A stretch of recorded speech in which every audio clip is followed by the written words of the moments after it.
Solo dos presidentes de Panamá negociaron con Estados Unidos modificaciones al Tratado del Canal: Remón y Torrijos. Ambos fueron asesinados y sus magnicidios siguen siendo un misterio. Veamos el primero.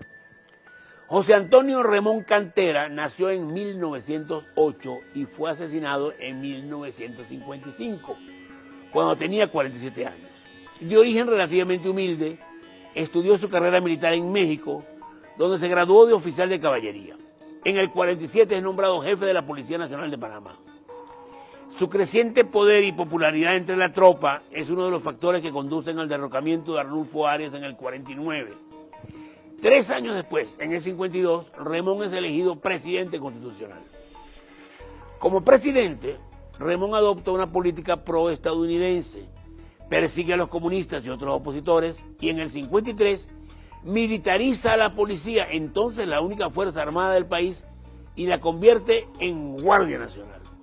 Ese mismo año es que negocia con el presidente Eisenhower una serie de modificaciones al Tratado del Canal, lo que se conoce hoy como Tratado Remón-Eisenhower, y que solo fue firmado 2 años después del asesinato del presidente panameño. Remón hizo fortuna en el cargo utilizando su influencia en buenos negocios, pero también trató de meter en cintura a la oligarquía panameña que evadía impuestos.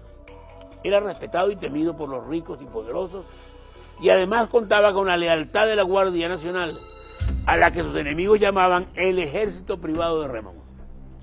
Se decía que aspiraba a la reelección, pero la tarde del 2 de enero de 1955, Remón asistió a las carreras en el viejo hipódromo de la ciudad de Panamá. A las 7:30 de la noche, cuando celebraba con sus amigos en el palco de honor el triunfo de su yegua Bella Star, se escucharon 2 ráfagas de ametralladora, y luego en el suelo estaban Remón y 2 de sus acompañantes. Un testigo presencial, herido de bala, fue transportado hacia el hospital por uno de los jefes de la policía y asesinado en el camino. Comienza el misterio. Luego en el hospital se toman fotos que muestran que el presidente recibió 2 tiros y que en su guayabera hay manchas de pólvora típicas de los tiros a quemarropa. Posteriormente el médico Israel Castellanos, cubano especialista en criminalística, contratado por la comisión designada para investigar el asesinato, confirmó la versión de los disparos a quemarropa y el gobierno le dio 2 horas para abandonar el país. A las 3 de la madrugada del día siguiente del asesinato, el 3 de enero,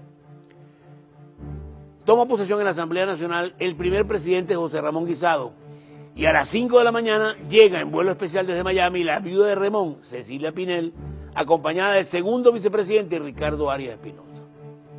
El 4 de enero se suspenden las garantías constitucionales y la policía lanza una ola de detenciones contra más de 100 ciudadanos de todos los sectores, desde intelectuales hasta borrachitos, incluyendo al expresidente Arnulfo Arias, que ya estaba preso. Otros tantos son llamados a declarar, entre ellos el abogado Rubén Miró, quien fue escuchado el 6 de enero y puesto en libertad. Y es aquí donde la trama se espesa. El 8 de enero, un arquitecto de nombre Eladio Pérez testifica que desde hacía meses conocía una intentona de golpe de Estado que fraguaba Rubén Miró. La declaración del arquitecto lleva a la detención el 11 de Rubén Miró, quien, oh sorpresa, al día siguiente confiesa ser el autor del atentado para salvar a Panamá de la dictadura. El 14, Miró dice que no actuó solo y señala al nuevo presidente Guisado como supuesto autor intelectual del magnicidio. El día 15, a las 3 de la tarde, el presidente Guisado es arrestado y conducido a la cárcel Modelo. Inmediatamente toma posesión el segundo vicepresidente Ricardo Arias Espinosa.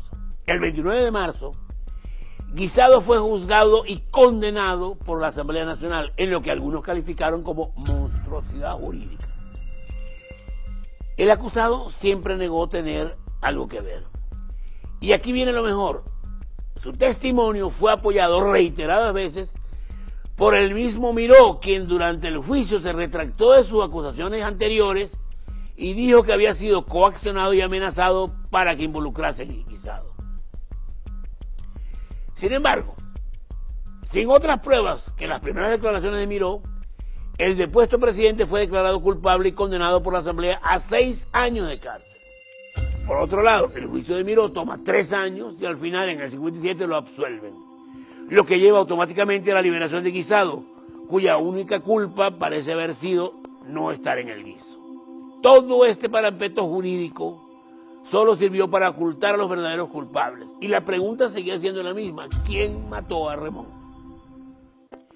Muchos años más tarde, por documentos desclasificados de la CIA, se supo que un piloto mercenario que había llevado aviones para la invasión de Guatemala en el 54 y que buscaba trabajo en la agencia, había colocado en su currículum un vuelo Miami-Panamá-Miami en la fecha del atentado, llevando a unos sicarios del mafioso Lucky Luciano, a quien Remón había decomisado un barco con un cargamento de heroína y whisky.